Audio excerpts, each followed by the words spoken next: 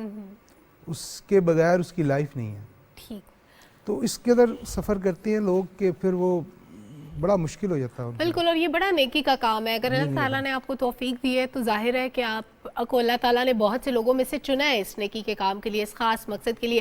آپ کی کچھ اور بھی کام ہے، اس سے متعلق بھی میں پوچھوں گی، لیکن میں چاہتی ہوں کہ آپ تھوڑا سا بتا دیں ووکیشنل ٹریننگ سینٹر، وہاں پہ کیا سکھایا جاتا ہے، کیا بتایا جاتا ہے، کون سے لوگ آپ کے پاس آتے ہیں، اور کیا وہ بھی سب فری ہوتا ہے؟ جی الحمدللہ A سے Z یعنی فری ہے. اور پچھلے تقریباً 5.5 سال سے ہم وہ ووکیشنل اسکول چلا رہے ہیں. اس میں یہ ہے جی کہ بہت ساری بچیاں آج کل وہ ڈیورس بھی زیادہ ہو رہی ہیں. اس کے علاوہ جو غریب یتیم مسکین بچیاں اور وہ بچیاں جن کے پاس وہ جاب کا بھی پرابلم ہے، تو وہ بچیاں جو گھر میں ہوتی ہیں وہ آتی ہیں ہمارے پاس، اور اللہ کا فضل ہے کہ وہ یہاں سے ٹریننگ لے کے اپنا روزگار، وہ کسی کے پاس محتاج نہیں رہتی. ایک مشین اگر ان کو لے کے دے دیں تو وہ اپنا جو ہے نا نظام چلا لیتی ہیں. یعنی میں بڑی واضح آپ کے اس پروگرام میں یہ بات کرنا چاہتا ہوں، سب سے بڑا ظلم ہے، میں پوری حکومت سے بھی سب سے آپ کے توجہ سے یہ اپیل کرتا ہوں کہ جو پرائیویٹ سکول ہیں وہ 4,000 3,000 2,000 6,000 یعنی ہماری بچیوں کو جو ماسٹر کیا ہوا ہے ان کو دے رہے ہیں.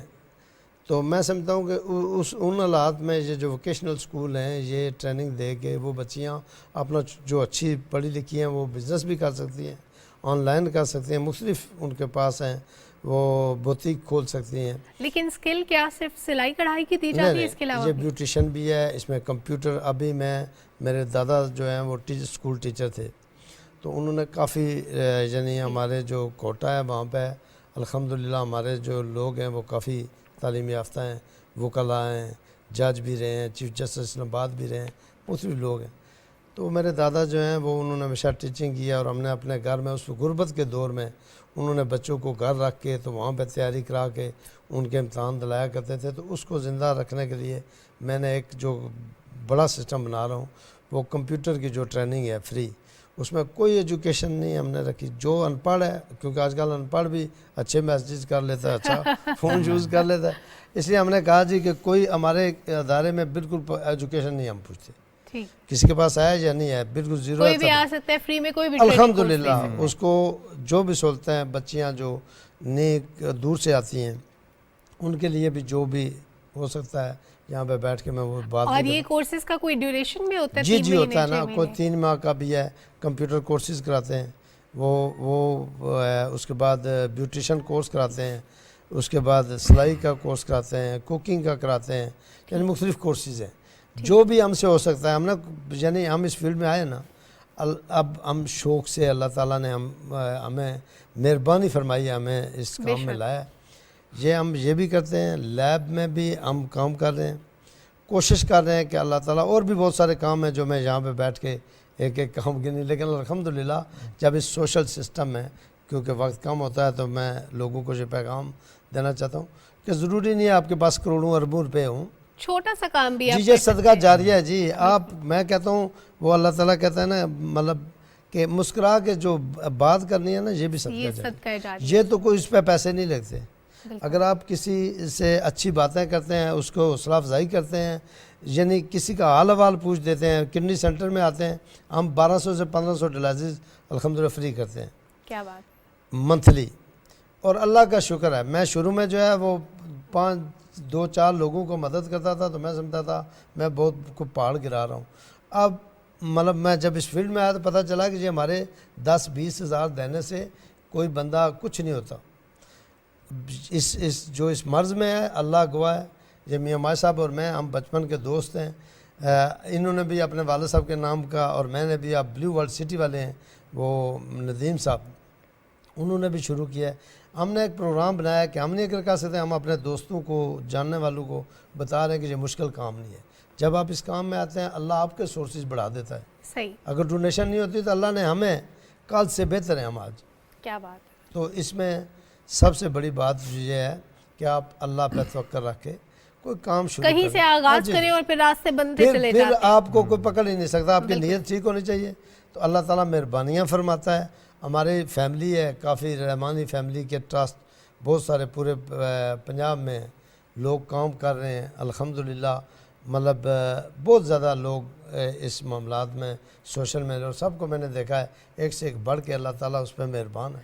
اور ایک کہاوت بھی ہے، کہا جاتا ہے کہ جب آپ اللہ کی راہ میں 1 روپیہ دیتے ہیں اللہ تعالیٰ آپ کو اس کے بدلے 10 سے نوازتا ہے. یعنی وہ 1 ملٹی پلائی ہو جاتا ہے 10 سے 20 سے 100 سے. آپ کی نیت بڑا کاؤنٹ کرتی ہے کہ آپ نے جو بھی نیکی کا عمل کیا اس کے پیچھے سوچ کیا آتی، کیونکہ تمام اعمال کا دار و مدار نیتوں پر. اگر آپ کی نیت اچھی ہے تو ضرور آپ کو اس کا پھل ملتا ہے، صلہ ملتا ہے. اور اسی طرح اللہ تعالیٰ نے ایک نظام رکھا ہے تاکہ دولت کا ارتکاز کہیں پہ نہ ہو. زکوٰۃ کا ایک سسٹم رکھا ہے، عشر کا ایک سسٹم رکھا ہے، اسی طرح سے تاکہ دوسرے لوگوں کی مدد بھی ہوتی رہے اور وہ طبقہ جس کے وسائل کم ہیں ان کی مدد ہوتی رہے. لیکن یہ بھی بڑی نیکی کا کام ہے. اللہ تعالیٰ اپنے خاص بندوں کو چنتا ہے اور توفیق دیتا ہے کہ وہ اس کے لوگوں کی خدمت کریں. ماجد صاحب آپ کی کچھ اور بھی پروجیکٹس چل رہے ہیں, کچھ اور بھی کام کر رہے ہیں آپ؟ جی میں تو مطلب کپڑے کی فیلڈ سے ہوں. ٹھیک. تو میں یہی سمجھتا تھا کہ 20-22 سال سے میں مطلب لوگوں جس کے پاس نہیں ہے, بھلے وہ جھونپڑی والا ہے یا سفید پوش ہے, اس کی مدد کر دینا میں یہی کام تھا. یعنی اگر کوئی کپڑے لینے آئے وہ کہہ دے میرے پاس پیسے نہیں ہیں, آپ اس سے پیسے نہیں لیں گے؟ نہیں, اس کی نہیں کرتے رہے ماشاء اللہ. یہ اچھا لوگوں کے ساتھ بہت دیکھیں, یہ وہی بندہ جاتا ہے جس کے اندر کوئی نہ کوئی چھوٹی موٹی لائٹ ہوتی ہے, جس کی جیب میں پیسے ہوں وہ کبھی یہ نہیں کہے گا کہ میں مفت میں کوئی چیز چاہتا ہوں. ہاں نہیں, ہم لوگ مطلب مختلف ادارے ہیں, مختلف سسٹم ہیں, اس حساب سے نا جو لوگ نہیں آ سکتے ان کے گھروں تک مطلب رسائی حاصل کرتے ہیں. اور کوشش یہ ہے کہ مطلب 1000, 1500, 2000 جتنے بندوں کو اپروچ کر سکیں اس کام کے لیے وہ مطلب ہم لوگ کرتے ہیں. اس کے علاوہ لنگر خانہ ہے کہ مطلب کھانا کھلانے کا یہی کام سمجھتے تھے کہ, لیکن یہ اتفاق سے یہ دوست ہیں بچپن کے, اب ایک ڈائلسس سینٹر بنایا یہ مطلب کوٹا والا نا, تو پیشنٹ جب آیا ہمارے پاس تو اس کی تکلیف کو دیکھتے ہوئے پھر سوچا کہ یہ جو پنڈی کے پیشنٹ ہیں نا ان کو پنڈی میں روک لیا جائے کہ ان کے اخراجات کم ہوں. ان کی خدمت کے لیے پھر اس میں مطلب مجھے بھی 2 سینٹر کھولنے پڑے. یعنی کڈنی سینٹر بھی چلا رہے ہیں, ساتھ ساتھ ووکیشنل سینٹر بھی چل رہا ہے, ساتھ ساتھ لوگوں کو کھانا بھی کھلاتے ہیں جو بھوکے ہو, غریب ہو, جو نہیں افورڈ کر سکتے, اور ساتھ ساتھ دوسرے لوگوں کو موٹیویٹ بھی کرتے ہیں کہ کوئی اتنا مشکل کام نہیں ہے, آپ بھی آ گئے ہیں, آپ بھی کر سکتے ہیں. دوسرا ہمیں جو دیکھتا ہے نا, دیکھیں ہمارے پاس وہ بڑے بڑے سورسز نہیں ہیں, ٹھیک ہے, ہمارے پاس کوئی بڑے ہم ہیرو نہیں ہیں اس ملک کے, ہم عام ادنا سے غریب سے لوگ ہیں. اللہ تعالیٰ جب بھی کوئی بڑے سے بڑے, میں سمجھتا ہوں جو اللہ تعالیٰ نے فرمایا نا کہ آپ نیت کریں اچھی اور ہمت کریں تو میں آپ کا ساتھ دوں گا, اللہ پورا ساتھ دے گا. کیا بات ہے, بہت زبردست. بندہ سوچ نہیں سکتا جو اللہ نے کہا کہ میں وہاں سے آپ کو رزق دوں گا جہاں سے آپ نے سوچا بھی نہیں ہوگا. اب میری والدہ ہے, میری 2 بہنیں ہیں, میرے گھر والے ہیں, یقین کریں کہ وہ بھی الحمدللہ اب میرے ساتھ, وہ بھی ذہنی طور پہ, میری ماں تو پہلے ہی, بہنیں بھی, بچوں کو تیار کرنا کہ بھائی ہم سب کچھ اپنا اس میں ڈالیں گے.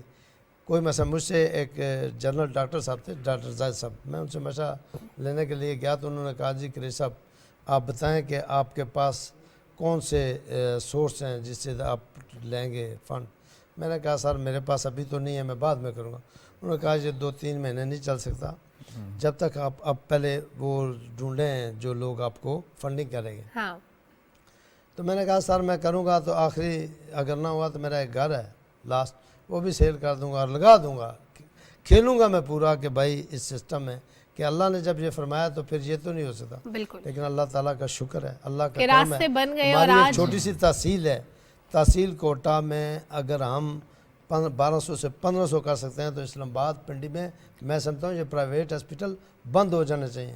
اللہ تعالیٰ آپ کو بہت توفیق دے, اللہ تعالیٰ آپ کو اور توفیق دے, آپ اسی طرح سے لوگوں کی خدمت کرتے رہیں. بہت شکریہ, آپ دونوں سے مل کے بہت اچھا لگا. آپ دونوں حضرات نے وقت دیا اور میرے جیسے اور بہت سارے لوگوں کو موٹیویٹ بھی کیا کہ نیکی کرنے کے لیے آپ کو بہت زیادہ وسائل, بہت زیادہ پیسے نہیں چاہیے. چھوٹی سی کنٹریبیوشن آپ کی بہت معنی رکھتی ہے, بہت اہمیت رکھتی ہے, نہ صرف معاشرے کی نظر میں بلکہ اللہ تعالیٰ کی نظر میں بھی. ایک چھوٹے سے بریک کی طرف بڑھنا ہے, واپس آئیں گے نئے ٹاپک کے ساتھ, نئے مہمان کے ساتھ. Stay with us.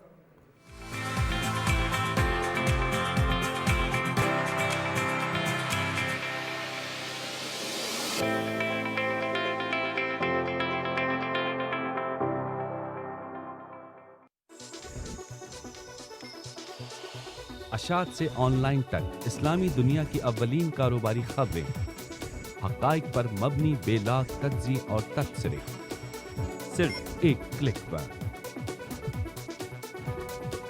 Daily business recorder, کاروباری دنیا کی پہلی ترجیح.